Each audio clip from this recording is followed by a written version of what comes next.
Motors আর একটা গাড়ি নিয়েছিল একদম টিপটপ, গাড়িটা জেনুইন চলছে ৭৩,০০০ কিলো জেনুইন। এই গাড়িটা পড়লে কিন্তু যেটা অফিসারের ছিল উনি অসুস্থ, গাড়িটা চালায় না, তো একদম টিপটপে আছে, ইঞ্জিনও খোলা পড়ে না, মাত্র ৭৩,০০০ চলছে, জেনুইন ৭৩,০০০।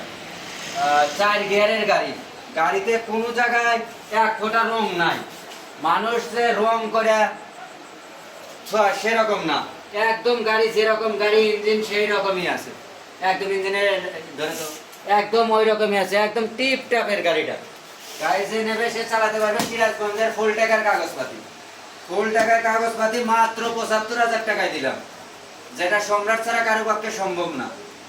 সম্রাট মানে ধামাকা ৭৫,০০০ টাকায় ডিসকভার 100 সিসি গাড়ি, সিরাজগঞ্জের ফুল টাকার কাগজ এবং টাঙ্কি, কোনো জায়গা আটা নাই, কিছু নাই, কোনো কাজ নাই, একদম দেখবে চালাবে তারপরে নেবে। Smart card, tax token, all everything okay, full টাকার কাগজপাতি এবং ফার্স্ট মালিকের গাড়ি, শোরুম থেকেও সে কিনছে, কাগজও সে করছে এবং সে দিবেচ্ছে। দ্বিতীয় কোনো কেনা বেচা নেই, এটা এক হাতে টিপটাপে চলছে। তো যারা একটু তেল সাশ্রয় নিতে চান তারা এই গাড়িটা নিতে পারেন, একদম সুপার টুপার কন্ডিশনে, মাত্র ৭৫,০০০।